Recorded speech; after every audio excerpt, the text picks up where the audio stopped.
Halo semua, perkenalkan nama saya Andrian Gusman Jabar dengan NIM 26021992216. Saya sendiri dari grup 2 dalam mata kuliah Operating System. Dan kita dari grup 2 ini nantinya akan menjelaskan bagaimana penggunaan sebuah virtual machine serta tutorial dalam menggunakannya. Dan untuk virtual machine ini, kami akan menggunakan sebuah tools atau alat. Alat ini berupa perangkat lunak atau software yang bernama VirtualBox. Dan nantinya kami akan menggunakan sebuah operating system macOS dalam penggunaan VirtualBox ini. Halo semuanya, perkenalkan nama aku Alexandro Steven dari jurusan Computer Science di BINUS University dengan NIM 26022336651. Halo semuanya, perkenalkan nama saya Thierry Zakli Philip Lempong.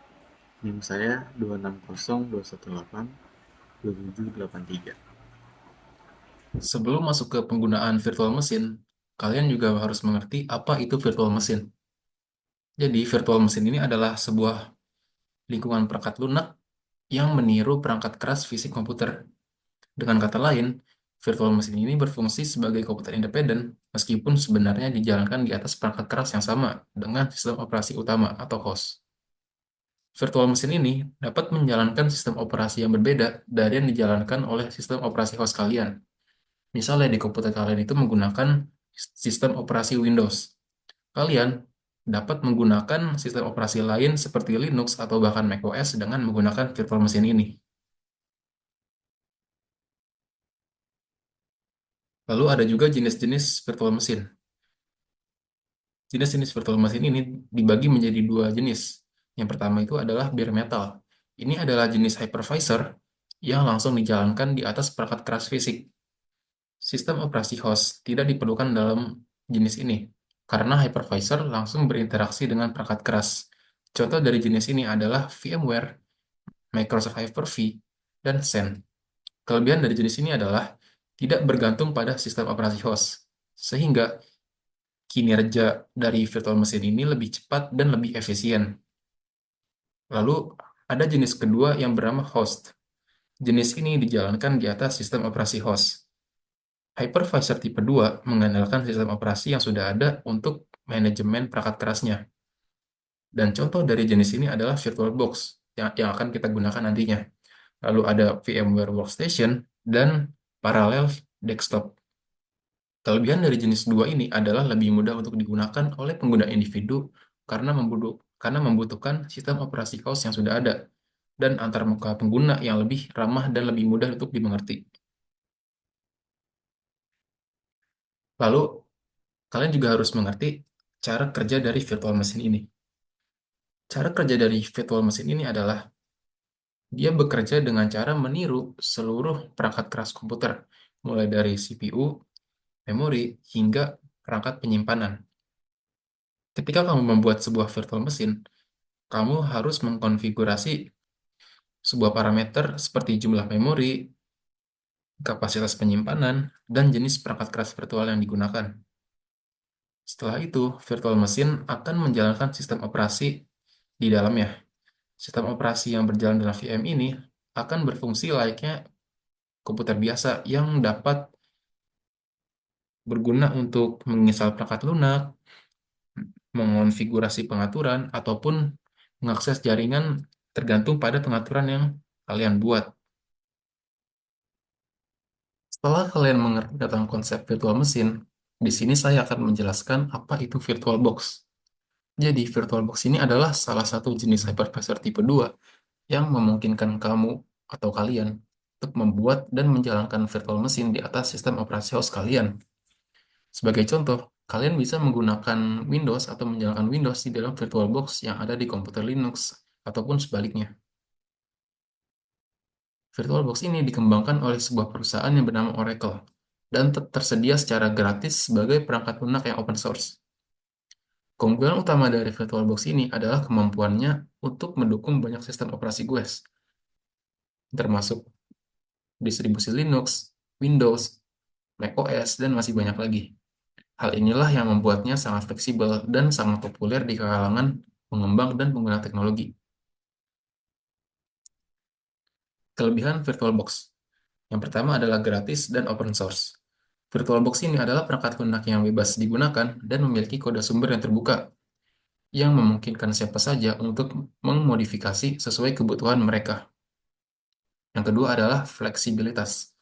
VirtualBox ini mendukung banyak sistem operasi OS dan host, sehingga sangat cocok untuk berbagai kebutuhan pengujian, pengembangan, dan eksperimen.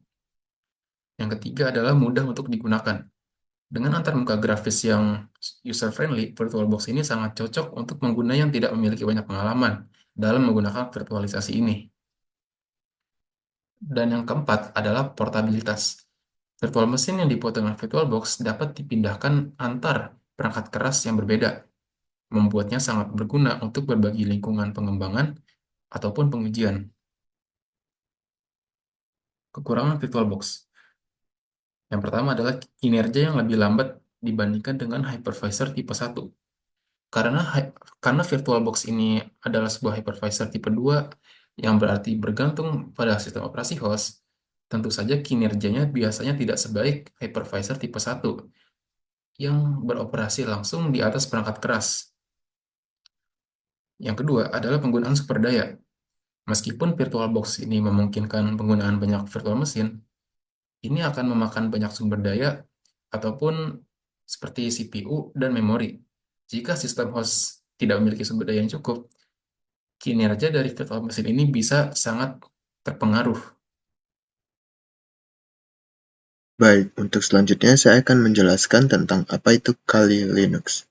Kali Linux yang sebelumnya dikenal juga dengan Backtrack Linux adalah salah satu OS yang paling terkenal digunakan di dunia cybersecurity. Jadi mereka itu biasa dipakai buat orang-orang yang buat ngetes keamanan suatu software atau segala macam lah. Jadi bisa dipakai untuk ethical hackers atau juga untuk penetration testers. Nah, Kali Linux ini adalah Linux yang dari Debian base, artinya dia itu penyebarnya itu ada dari Debian. Nah, kegunaannya itu seperti yang saya bilang sebelumnya untuk salah satu yang paling pentingnya adalah untuk penetration testing, security auditing, dan juga digital forensics. Nah, mereka ini untuk saat ini mereka itu dibuat dan juga di maintain oleh Offensive Security. Dan mereka itu dirilisnya pada tanggal 13 Maret 2013, jadi udah lebih dari 10 tahun yang lalu ya.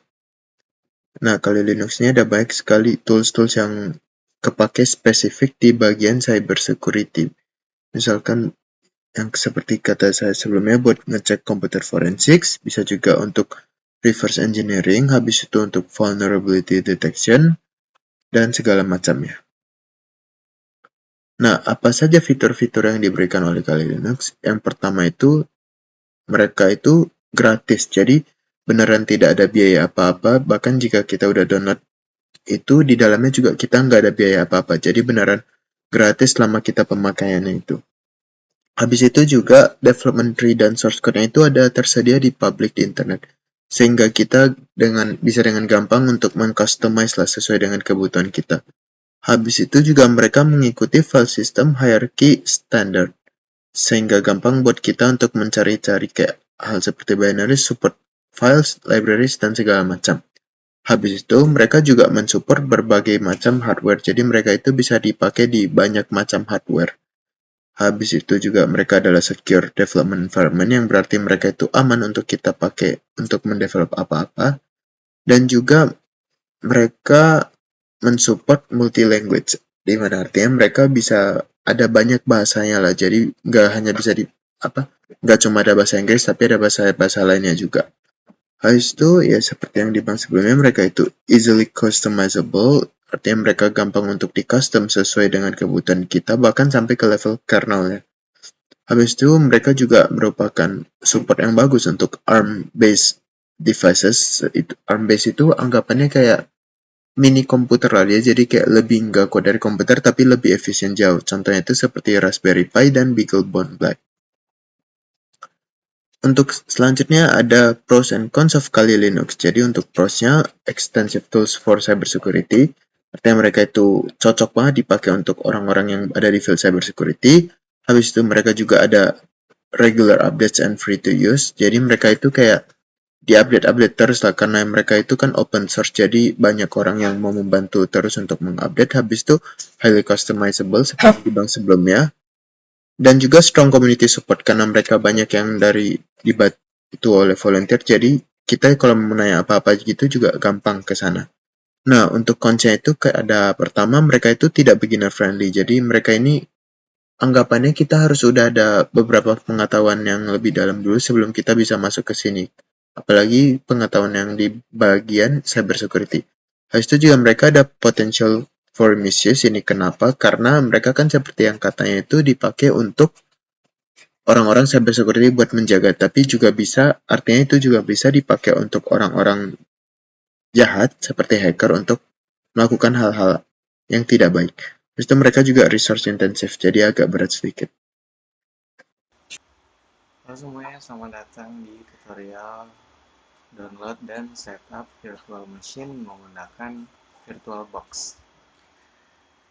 Jadi di sini yang pertama kalian harus download dulu VirtualBox-nya di sini. Tapi karena saya udah download, jadi nggak perlu download lagi gitu ya. Dan juga untuk VirtualBox extension-nya jangan lupa, karena ini penting. Oke, kalau udah pada download, kita lanjut download untuk virtual machine-nya, yaitu Kali Linux. Ini kita pencet aja yang download atau get Kali. Terus di sini pilih yang ke installernya.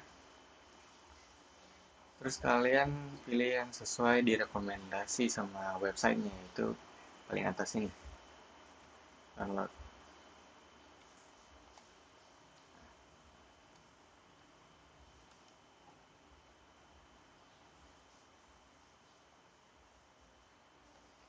Tapi karena saya udah ada installernya, jadi saya nggak perlu download ya.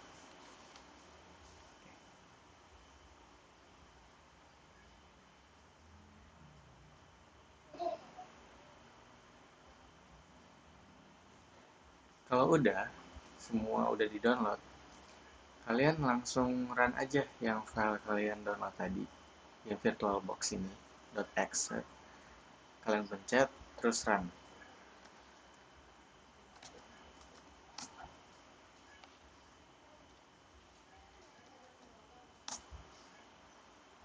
Nah, nanti akan muncul tampilan kayak gini.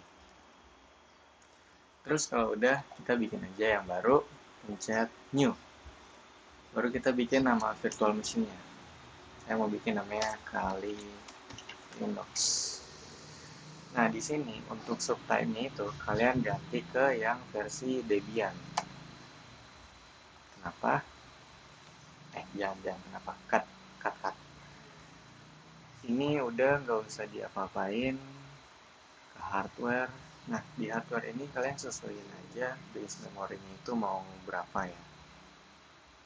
Kalau aku taruh aja di tengah-tengah gini, biar nggak terlalu berat. Prosesornya di ya di sinilah, di bar kedua ini. Terus untuk harddisknya udah ini semua oke, ini udah nggak perlu diotak-atik.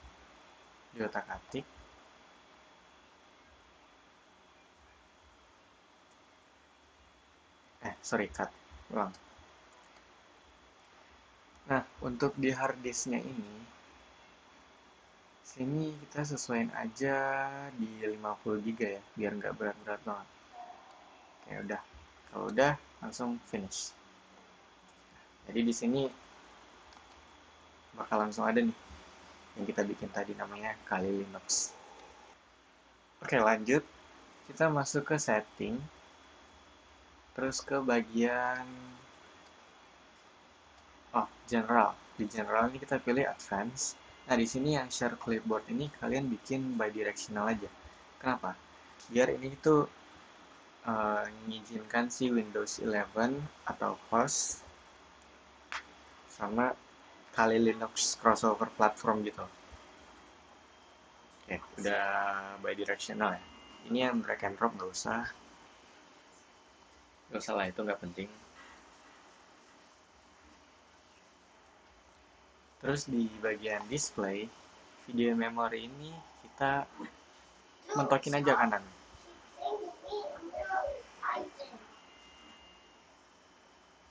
Mentokin kanan aja udah. Udah, ini yang lain-lain nggak perlu ditekan lagi. Sama yang 3D acceleration ini kita enablein aja. Nah, terus di storage-nya, nah di sini yang bagian controller ini kan disknya empty. Jadi langsung aja kita tekan icon yang disk ini, terus choose a disk file. Nah, ini yang kita download tadi, yang dari website ini. Kayak kita masukin aja, open.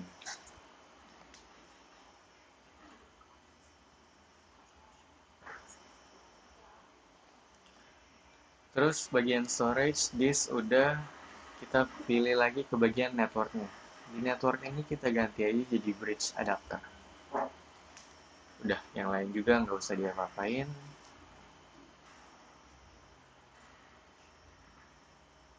Terus kalau udah, kita langsung aja oke. Kalau udah di sini, setelah selesai setting-setting semua tadi, langsung aja kita start.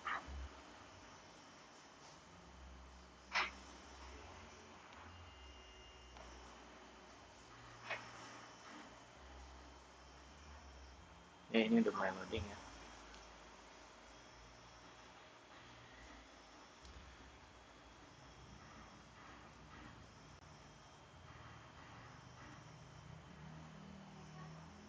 Oke, tadi aku pencet install aja langsung ya. Ini kita hide aja.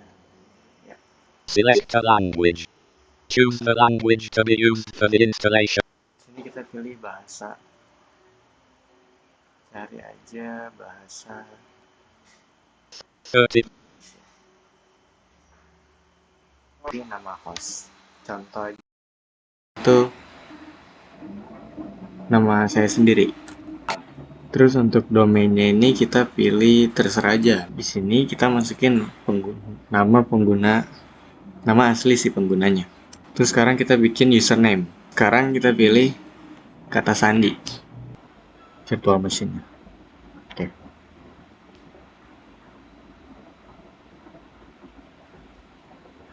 Ini kita tunggu aja, ntar dia otomatis sendirilah, nggak perlu pencet apa-apa.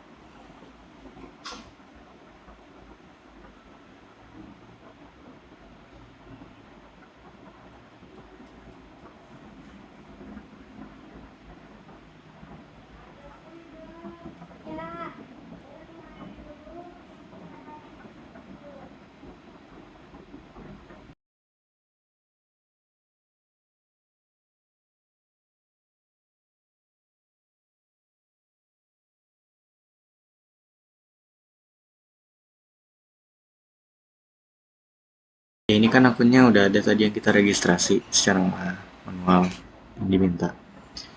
Kita masukin aja password yang kita bikin tadi.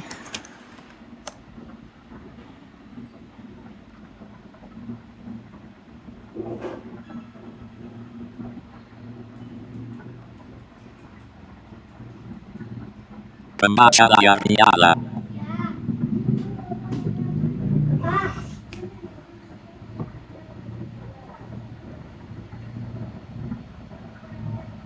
Oke, jadi ini udah selesai ya, udah keinstall virtual machine-nya dan udah berhasil di-run. Sini tuh ya kali Linux, kalian tahu lah fasilitasnya aplikasi